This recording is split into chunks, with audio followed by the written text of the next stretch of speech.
প্ৰিয় বন্ধু-বান্ধৱীসকল, আপোনালোকে হয়তো কলিযুগৰ বিষয়ে বহু কথাই শুনিছে।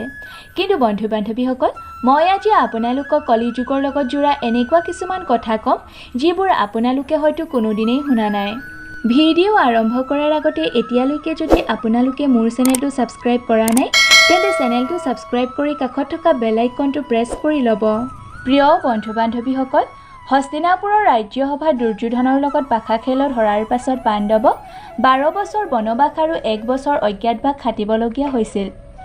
যেতিয়া পাণ্ডৱ দ্ৰৌপদীৰ লগত বনবাসলৈ বুলি গ'ল, তেতিয়া তেওঁলোকে বনবাসৰ সময়ত থাকিবৰ বাবে এনেকুৱা এডোখৰ ঠাই বিচাৰিলে য'ত তেওঁলোকক কোনেও চিনি নাপায়। সেই সময়তে জংঘলৰ ওপৰেদি শনিদেৱে পাণ্ডৱৰ ওপৰত চকু দি আছিল আৰু শনিদেৱে তেওঁলোকৰ ওপৰত পৰীক্ষা লোৱাৰ কথা ভাবিলে যে 5 পাণ্ডৱৰ ভিতৰত সকলোতকৈ বুদ্ধিমান কোন। এইষাৰ কথা জানিবৰ বাবে শনিদেৱে মায়াৰে এটা ৰাজপ্ৰসাদ নিৰ্মাণ কৰিলে। ভীমে হাবিৰ মাজত যেতিয়া ইমান ভব্য ৰাজপ্ৰসাদ দেখিলে, তেতিয়া ভীমৰ সেই ঘৰটোলৈ যাবলৈ বৰ ইচ্ছা গ'ল আৰু ভীমে যুধিষ্ঠিৰৰ পৰা আজ্ঞা লৈ সেই ঘৰটোৰ ওচৰ পালেগৈ। ভীমে যেতিয়া ঘৰটোৰ ভিতৰলৈ যাব খুজিল, তেতিয়া শনিদেৱে দুৱাৰপালৰ ৰূপত দুৱাৰৰ মুখত ৰৈ আছিল আৰু তেওঁ ভীমক ঘৰৰ ভিতৰলৈ যাবলৈ নিদিলে। শনিদেৱে ভীমক ক'লে, যদি তুমি ভিতৰলৈ যাব বিচাৰা তেন্তে মোৰ কিছুমান চৰ্ত আছে। যদি তুমি এই চৰ্ত মানি লোৱা তেন্তে মই তোমাক ভিতৰলৈ যাবলৈ দিম। তাৰ পাছত শনিদেৱে ভীমক তেওঁৰ চৰ্ত শুনালে। প্ৰথম চৰ্তত শনিদেৱে ক'লে, তুমি ভিতৰত গৈ 4 কোণৰ ভিতৰত কেৱল এটাহে কোণ চাব পাৰিবা। দ্বিতীয় চৰ্ত, ঘৰৰ ভিতৰত যিবোৰ তুমি দেখিবা তাৰ বিষয়ে মোক বুজাই ক'ব লাগিব।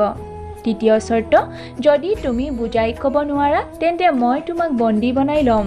শনিদেৱৰ চৰ্ত মানি লোৱাৰ পাছত ভীম ভিতৰলৈ গ'ল আৰু ভিতৰত যিবোৰ দেখিলে তাৰ অৰ্থ বুজাব নোৱাৰাৰ বাবে ভীমক বন্দী কৰি ল'লে। ভীম নহাৰ বাবে অৰ্জুন, নকুল, সহদেৱো সেই ঘৰৰ ভিতৰলৈ গ'ল, কিন্তু তাত দেখাবোৰ বুজাব নোৱাৰা তেওঁলোক 3জনো বন্দী হ'ল। বহু সময় হোৱাৰ পাছত যেতিয়া কোনো ঘূৰি নাহিল, তেতিয়া যুধিষ্ঠিৰৰ চিন্তা হ'ব লাগিল আৰু যুধিষ্ঠিৰো দ্ৰৌপদীৰ লগত সেই ৰাজপ্ৰসাদলৈ গ'ল আৰু দুৱাৰপালজনক যেতিয়া তেওঁ ভাইখতৰ কথা সুধিলে, তেতিয়া শনিদেৱে ক'লে যে ঘৰৰ ভিতৰলৈ যাবলৈ কিছুমান চৰ্ত মানিব লাগে। তেওঁলোকে সেই চৰ্ত পূৰ কৰিব নোৱাৰাত বন্দী হ'বলগীয়া হ'ল।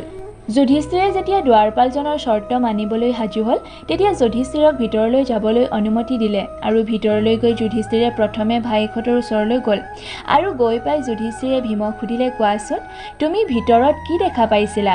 তেতিয়া ভীমে ক'লে, মই 3টা নাদ দেখিলোঁ। তাৰ এটা নাদ ডাঙৰ আৰু 2টা নাদ সৰু। যেতিয়া ডাঙৰ নাদটোৰ পানী ওপৰলৈ উঠে, তেতিয়া সৰু নাদ 2টা পানীৰে পূৰ হৈ যায়, কিন্তু যেতিয়া সৰু নাদৰ পানী ওপৰলৈ উঠে, তেতিয়া ডাঙৰ নাদটোৰ পানী মাত্ৰ আধাহে থাকে। ভীমৰ কথা শুনি যুধিষ্ঠিৰে ক'লে, কলিযুগত এজন দেউতাকে 2জন পুতেকৰ পেট পূৰাব পাৰিব, কিন্তু 2জন পুতেকে এজন বাপেকৰ পেট পূৰাব নোৱাৰিব। যেতিয়াই যুধিষ্ঠিৰে কথাষাৰ ক'লে, তেতিয়াই ভীমক এৰি দিলে। তাৰ পাছত যুধিষ্ঠিৰে অৰ্জুনক সুধিলে, তেতিয়া অৰ্জুনে ক'লে, মই দেখিলোঁ এডৰা খেতিত এফালে গোমধান আৰু আনফালে বাজৰাৰ খেতি হৈ আছে, কিন্তু গোমধানৰ পাতে বাজৰাৰ ফল আৰু বাজৰাৰ পাতে গোমধানৰ ফল খাইছে। অৰ্জুনৰ কথাষাৰ শুনাৰ পাছত যুধিষ্ঠিৰে ক'লে, এয়াও কলিযুগতেই সংঘটিত হ'ব আৰু ইয়াৰ অৰ্থ হ'ল বংশৰ পৰিৱৰ্তন, অৰ্থাৎ ব্ৰাহ্মণৰ ঘৰৰ ছোৱালী শূদ্ৰ ঘৰৰ আৰু শূদ্ৰ ঘৰৰ ছোৱালী ব্ৰাহ্মণৰ ঘৰলৈ বিবাহ হৈ যাব।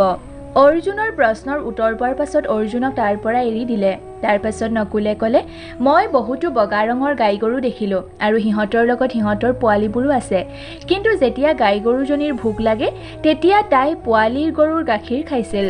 তেতিয়া যুধিষ্ঠিৰে ক'লে, কলিযুগত মাকে নিজৰ জীয়েকৰ ঘৰত থাকি জীয়েকৰ খাব, কাৰণ পুতেকহঁতে মাকৰ সেৱা শুশ্ৰূষা নকৰিব আৰু ঘৰৰ পৰা উলিয়াই দিব।